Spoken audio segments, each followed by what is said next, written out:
Assalamualaikum warahmatullahi wabarakatuh. Perkenalkan, nama saya Herunisa dengan NIM 2017-01-4004, kelas A.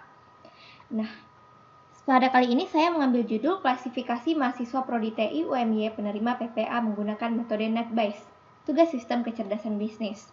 Langsung saja. Latar belakang.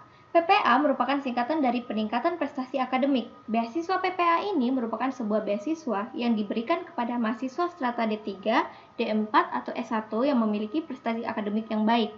Beasiswa PPA ini juga salah satu beasiswa yang populer di kampus, dan pendaftarnya pun tidak sedikit. Beasiswa ini tidak hanya terdapat di PTN saja, namun juga tersedia di PTS.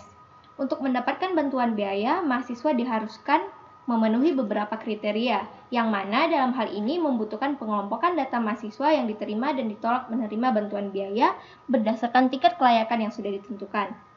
NetBase merupakan metode yang dapat mengklasifikasikan data. Metode ini dipilih karena algoritmanya memiliki tingkat keakuratan yang cukup tinggi jika dibandingkan metode lain. Diharapkan dengan menggunakan metode ini dapat membantu permasalahan yang sering timbul, yaitu banyaknya mahasiswa yang tidak menerima PPA dikarenakan data yang tidak akurat. Selanjutnya, tinjauan pustaka. Yang pertama, klasifikasi. Klasifikasi merupakan kata serapan dari bahasa Belanda, klasifikasi, yang sendirinya berasal dari bahasa Prancis classification.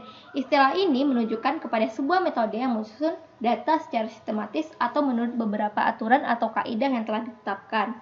Yang kedua, PPA. PPA merupakan singkatan dari peningkatan prestasi akademik. Beasiswa PPA ini merupakan sebuah beasiswa yang diberikan kepada mahasiswa strata D3, D4, atau S1 yang memiliki prestasi akademik yang baik.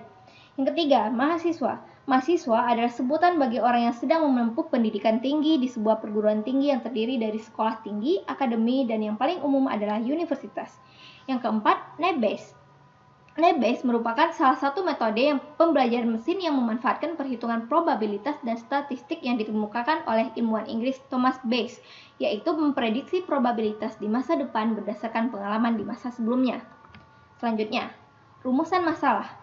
Yang pertama, bagaimana langkah-langkah klasifikasi dengan menggunakan algoritma NetBase pada mahasiswa Prodi TI UMY penerima PPA? Yang kedua, bagaimana hasil dari klasifikasi dengan menggunakan algoritma NetBase pada mahasiswa baru Prodi TI UMY penerima PPA? Selanjutnya, kekurangan atau keterbatasan. Program data yang setelah ada kurang akurat sehingga PPA tidak tepat sasaran. Selanjutnya, tujuan penelitian. Yang pertama, mengetahui langkah-langkah klasifikasi dengan menggunakan NetBase pada mahasiswa Prodi TI UMY penerima PPA. Yang kedua, mengetahui hasil dari klasifikasi dari penerapan NetBase pada mahasiswa Prodi TI UMY penerima PPA.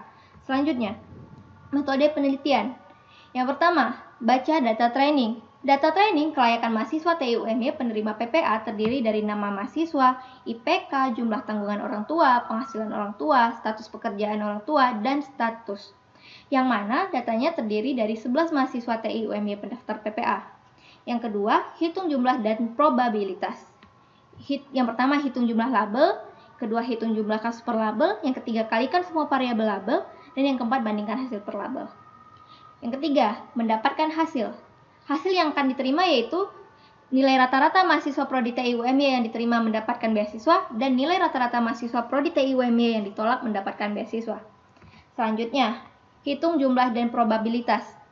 Nah, ini adalah data-datanya dan yang kita hitung adalah data dari Kurnia yang IPK-nya 3,5, jumlah tanggungannya 2, dan penghasilan orang tuanya sedang beserta pekerjaannya tetap. Nah, kita akan menghitung statusnya dan kita akan mencari probabilitas dari masing-masing label tadi.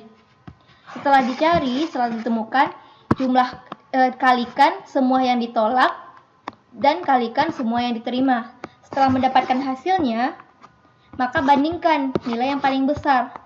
Nah, karena ini nilai yang paling besar adalah yang ditolak, yaitu sebesar 0,007, maka hasil dari Kurnia tadi adalah ditolak. Oke, selanjutnya, software. Software yang digunakan yaitu Microsoft Excel dan RapidMiner. Selanjutnya, daftar pustaka. Nah, referensi-referensi dari laporan-laporan di atas dapat dilihat di daftar pustaka ini. Oke, selanjutnya, terima kasih atas perhatiannya. Lebih dan kurang saya mohon maaf. Assalamualaikum warahmatullahi wabarakatuh.